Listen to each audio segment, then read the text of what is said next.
Today we are going to solve question number 3.18 from the book Digital Design by Maurice Meno and Michael T. Celletti. The question is, draw a logic diagram using only two input NOR gates to implement the following function. अब यहाँ पर function दिया है, ये 4 variable का function है. That function is equal to, bracket में है a एक्सॉर b और फिर उसका कॉम्प्लीमेंट, और दूसरे ब्रैकेट में है c एक्सॉर d. ठीक है. अब यहाँ पर आपको जो लॉजिक डायग्राम बनाना है उसमें आपको जो यूज करना है वो आपको नॉर गेट यूज करना है, और नॉर गेट भी कौन से यूज करने हैं? 2 इनपुट नॉर गेट यूज करने हैं.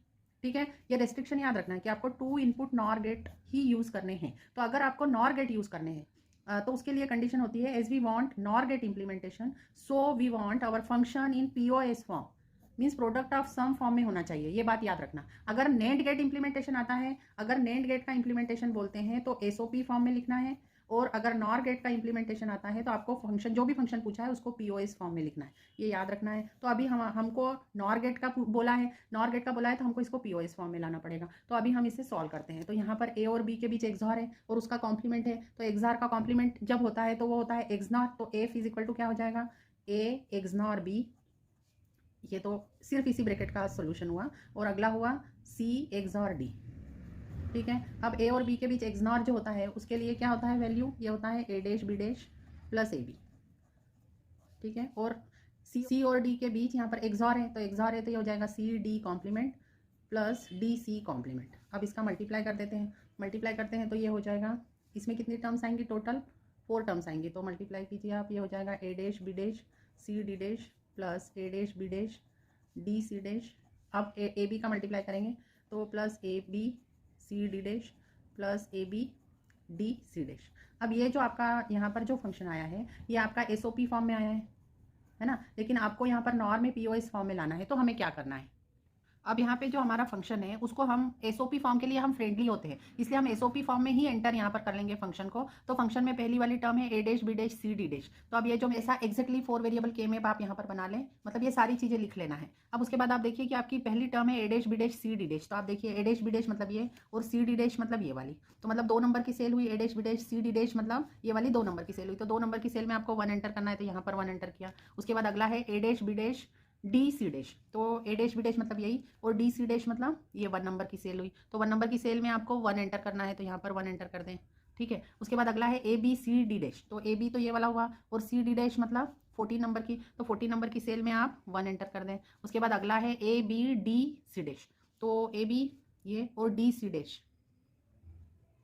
30 नंबर की सेल है, तो 30 नंबर की सेल में भी 1 एंटर कर दें. तो ये आपने एफ बना लिया है ना. तो ये जो हम एसओपी फॉर्म के फ्रेंडली होते हैं इसलिए हम सारे क्वेश्चन एसओपी फॉर्म में ही मोस्टली करते हैं, इसलिए हमने एसओपी फॉर्म में यहाँ पर लिख लिया है. तो एफ में जहाँ पर 1 है उन्हीं जगह पर अगर आप 0 एंटर कर देंगे यहाँ पर, मतलब यहाँ पर 0, तो ये एफ डैश हो जाएगा, है ना. और जहाँ पर यहाँ पर कुछ भी एंटर नहीं है, मतलब यहाँ पर 0 है, वहाँ पे हम 1 एंटर कर दें, तो ये आपका जो अगला के मैप हो जाएगा वो एफ डैश के लिए हो जाएगा.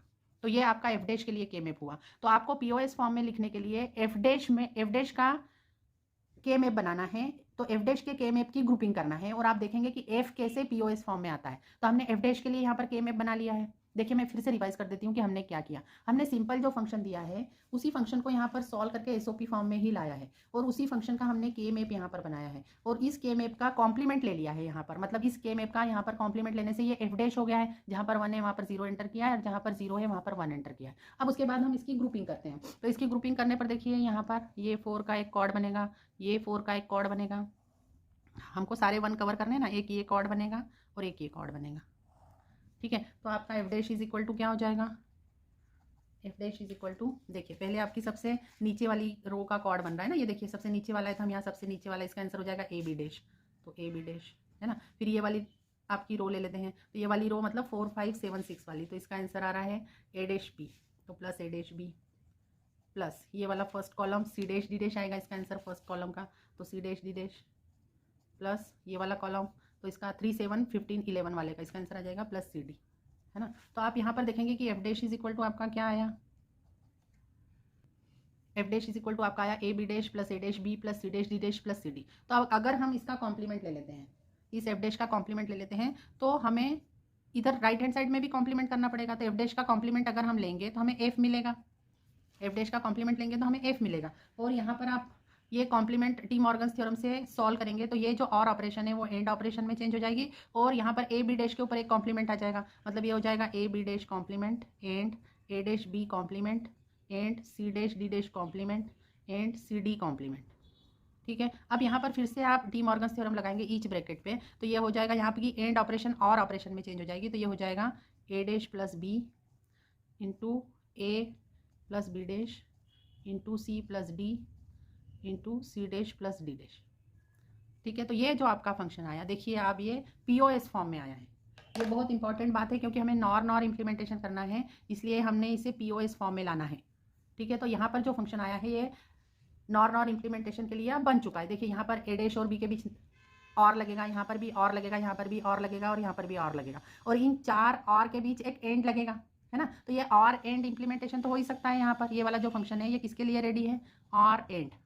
और एंड जो होता है वही वाला फंक्शन आप नॉर से भी बना सकते हैं, जो हम अभी देखेंगे कैसे बना सकते हैं। ठीक है, तो अब आगे देखते हैं कैसे बनता है। अब देखिए हम यहाँ पर फंक्शन का इम्प्लीमेंटेशन करते हैं, है ना। तो हम पहले और एंड इम्प्लीमेंटेशन करेंगे। तो एक्चुअली हमको नॉर इम्प्लीमेंटेशन पूछा है उन्होंने, टू इनपुट नॉर गेट से ही बनाना है, लेकिन पहले यहाँ पर जो इक्वेशन दिख रही है देखिए, ए डैश और बी के बीच यहाँ पर आर है, ए और बी डैश के बीच आर है, सी डी के बीच आर है, सी डैश डी डैश के बीच आर है, और इन जो आर के जो आउटपुट आएंगे उनके बीच एंड है यहाँ पर, इसलिए हम आर एंड से इसे पहले बनाएंगे। तो यहाँ पर देखिए ये ए और बी डैश, तो यहाँ पर आर लगा दिया, तो यहाँ पर इस तरह से हमने 4 आर गेट लगाए हैं, 4 आर गेट लगाए हैं। दूसरा आर गेट हमने लगाया है ए डैश और बी के बीच, तीसरा आर गेट लगाया है सी और डी, और चौथा आर गेट लगाया है सी डैश और डी डैश के बीच। तो यहाँ पर आपको आर गेट के आउटपुट मिले, और ये आर गेट के ये चारों आउटपुट आप किसी 4 इनपुट एंड गेट को भी दे सकते थे, लेकिन क्वेश्चन में हमें 2 इनपुट नॉर गेट से बनाना है, इसलिए मैंने यहाँ पर 2 इनपुट एंड गेट ही यूज़ किए हैं। तो ये दोनों 2 इनपुट एंड गेट में जाएंगे, तो इन दोनों के बीच एंड ऑपरेशन आ जाएगी, मतलब ये दोनों ब्रैकेट के बीच एंड ऑपरेशन।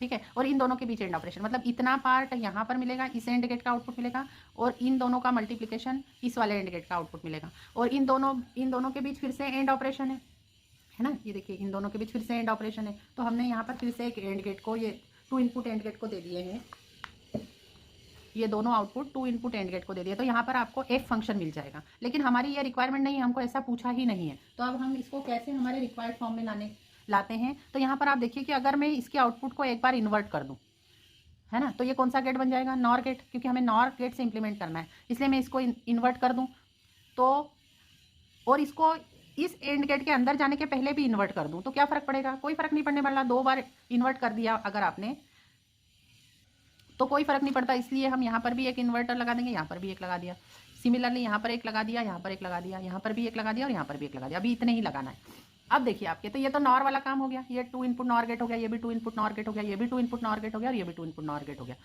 ये वाले 2 इनपुट गेट तो है, लेकिन ये अभी एंड गेट है, और AND gate with inverter input है। तो मैं अब आपको एक फैक्ट बताती हूँ कि अगर कोई एंड गेट इन्वर्टर इनपुट के साथ हो तो वो नॉर गेट होता है। ये हम देख लेते हैं कैसे मैं ये फैक्ट बोल रही हूँ।